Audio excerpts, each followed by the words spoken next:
Olá pessoal, bem-vindos ao quarto capítulo de Fator Paranormal. Eu sou Cris de Pascoal, estou narrando aqui minha trajetória. E aí, como eu abordei no capítulo anterior, tem muitas pessoas que vestem as vestes da religião, da espiritualidade, pousando de Peter Pan, mas na realidade elas têm personalidade de Capitão Gancho e alma de crocodilo. Por isso muitas vezes, fui enganada, inclusive pela minha própria falta de lucidez, E assim caí em emboscadas nas mãos desses mistificadores da fé. Nossas inversões nos cegam, viu? E apesar de ter ficado bastante atenta, eu caí em algumas arapucas no decorrer destes meus 55 anos, porque me faltou claridade para perceber a intencionalidade deles. Bem, nesses anos eu conheci também a força dos amparadores e também a ira de alguns assediadores. Na minha fase de aborrecência, até por volta dos 30 anos, uma tristeza, uma saudades de um tempo, de um lugar, uma coisa estranha me invadia. Parecia que eu não pertencia a este orbe de granito. Sentia-me uma estrangeira, de verdade. Nessa época, eu li os tratados de Papos, toda a tradição esotérica, teosófica, li todos os livros considerados sagrados, apócrifos, Madame Blavatsky, então era fichinha. Li vários livros de Chico Xavier, Gasparetto, Zíbia, e também eu era colecionadora da revista Planeta. Aos meus 23 anos, eu lia tudo sobre espiritualidade. Mas eu devo confessar que até essa data eu não tinha o mínimo interesse em oncologia. Eu queria me entender apenas, porque eu era uma adolescente comum, que gostava de coisas incomuns, e ocorriam também fatos incomuns. Eu buscava na literatura tentar compreender os fatos que aconteciam comigo. Afinal, eu queria saber de onde eu tinha vindo, para onde eu iria. E qual o motivo de eu ter renascido aqui? Eu não poderia passar minha vida inteira sem saber essas questões. Quem eu era? Sempre tive intuições fortes, um olfato quase canino e uma força não comum. Naquela época eu tinha 19 anos e pesava 50 quilos. E nessa época eu tinha uma motocicleta. E isso com certeza perturbava o sono de minha mãe.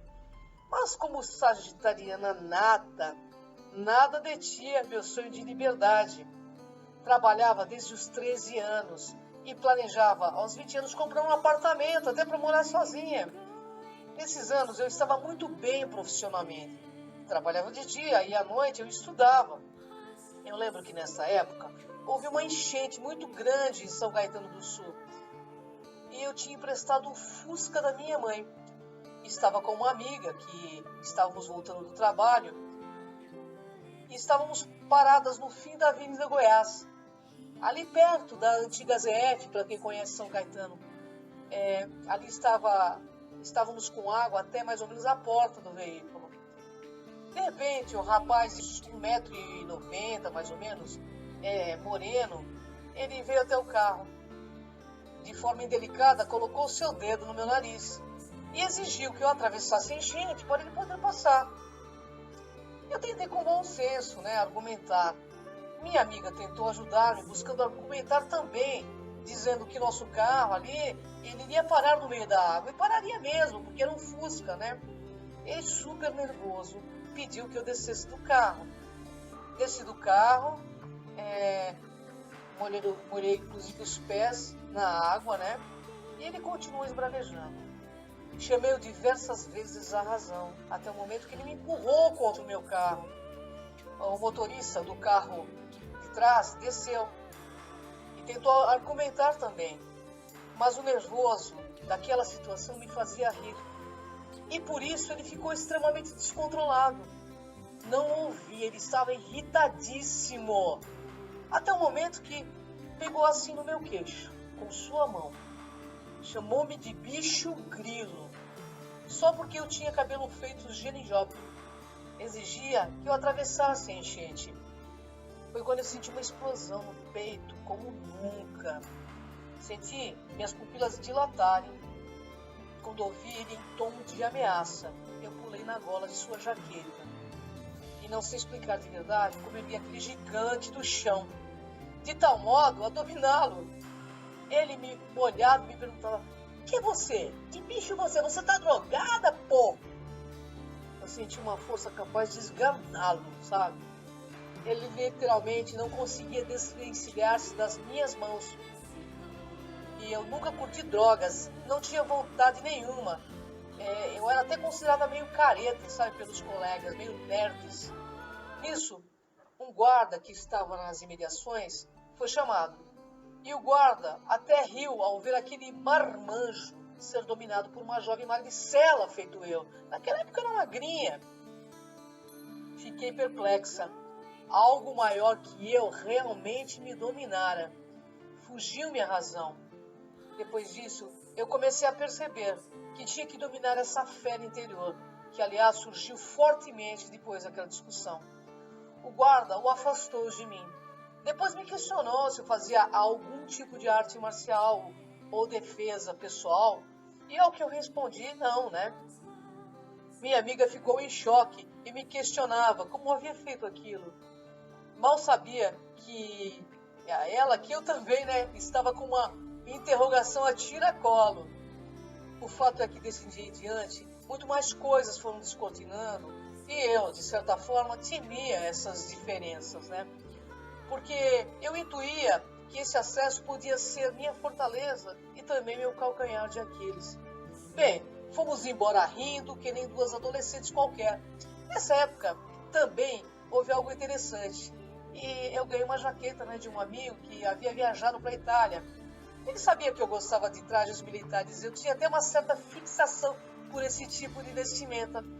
Ele havia trazido da Itália como presente uma jaqueta. Ele tinha comprado isso numa feira lá de roupas usadas.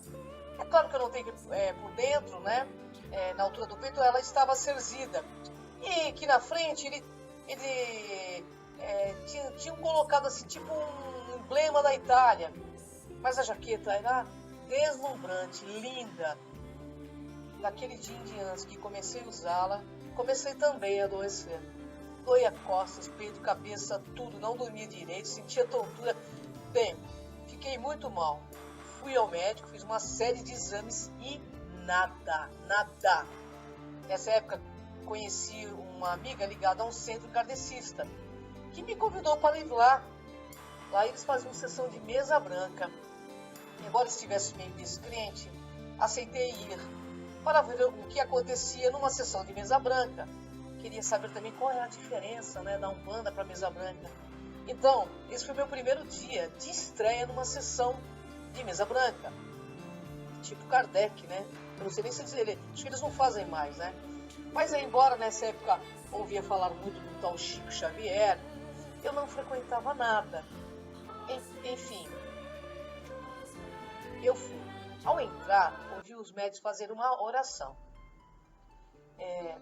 Quando de repente, do nada, um rapaz da mesa incorpora um homem falando em italiano. Mais ou menos isso. Era morto per questa giacca, rubato l'orologio e giacca. Quella persona mi ha assassinato. Entendeu um pouco o que dizia, é claro, porque minha descendência é italiana, né? Fiquei de boca aberta, mas fiquei na minha também. Porque nem minha amiga tinha visto a jaqueta e ninguém daquele centro também me conhecia. Perguntaram para ele, com quem você está? Ele respondeu, que ragazza bionda. Nisso, meus pelos eriçaram. É claro que eu sabia que o negócio era comigo na hora, né? Eu fiquei pasma. O orientador conversou com ele, explicou que aquele momento já havia passado, que ele estava em outro momento. E o médium acoplado com o espírito vira e pergunta, olhando para a assistência, per que fatto a me? Por que fez isso comigo? Vi que ele se referia à jaqueta. respondi que havia ganho, que não tinha nada a ver com o que ocorrera com ele. E que ele me perdoasse, pois não sabia que aquela jaqueta tinha sido fruto de um assassinato, né?